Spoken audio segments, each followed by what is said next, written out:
true love, that ever shows itself as clear in kindness, as loose appetite in wrong, silenced that lyre harmonious, and stilled the sacred chords, that are by Heaven's right hand unwound and tightened, flow to righteous prayers should they not hearken, who, to give me will for praying, in accordance thus were mute?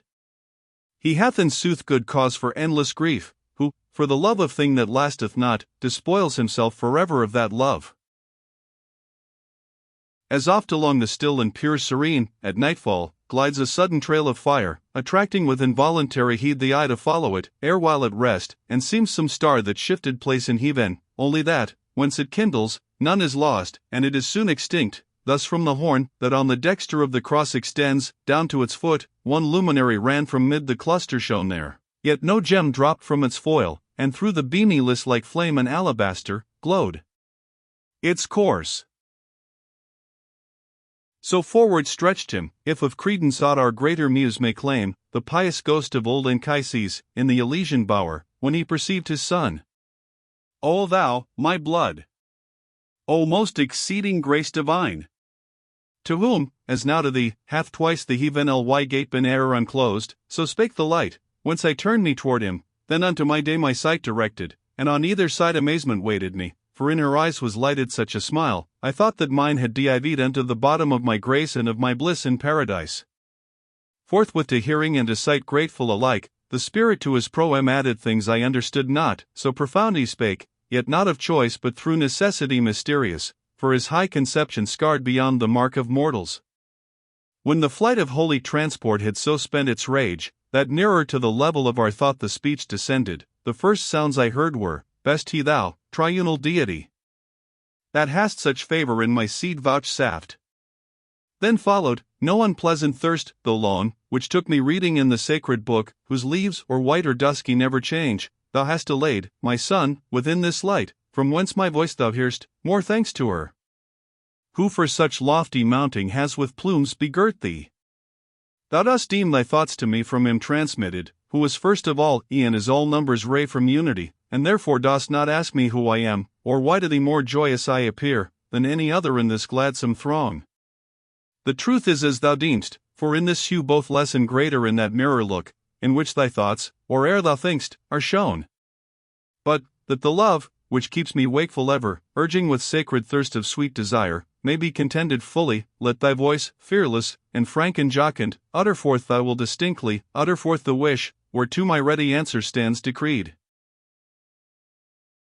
I turned me to Beatrice, and she heard ere I had spoken, smiling, an assent, that to my will gave wings, and I began to each among your tribe, what time ye ken the nature, in whom not unequal dwells, wisdom and love were in one measure dealt, for that they are so equal in the sun, from whence ye drew your radiance and your heat, as makes all likeness scant.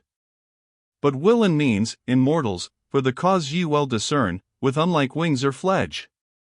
A mortal I experience inequality like this, and therefore give no thanks, but in the heart, for thy paternal greeting. This hour I pray thee, living topaz, that ingemst this precious jewel, let me hear thy name. I am thy root, O leaf.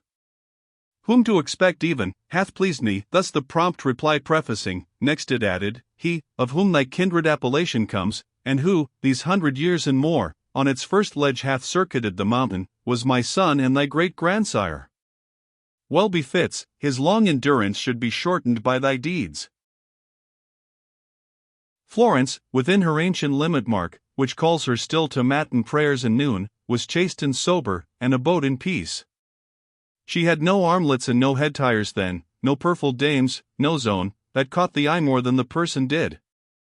Time was not yet, when at his daughter's birth the sire grew pale, for fear the age and dowry should exceed on each side just proportion.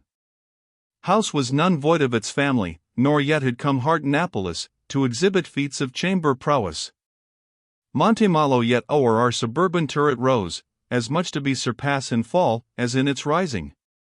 I saw Belinchen bear tea walk abroad in leathern girdle and a clasp of bone, and, with no artful coloring on her cheeks, his lady leave the glass. The sons I saw of Nerli and of Vecchio well content with unrobbed jerkin, and their good dames handling the spindle and the flax, oh happy they!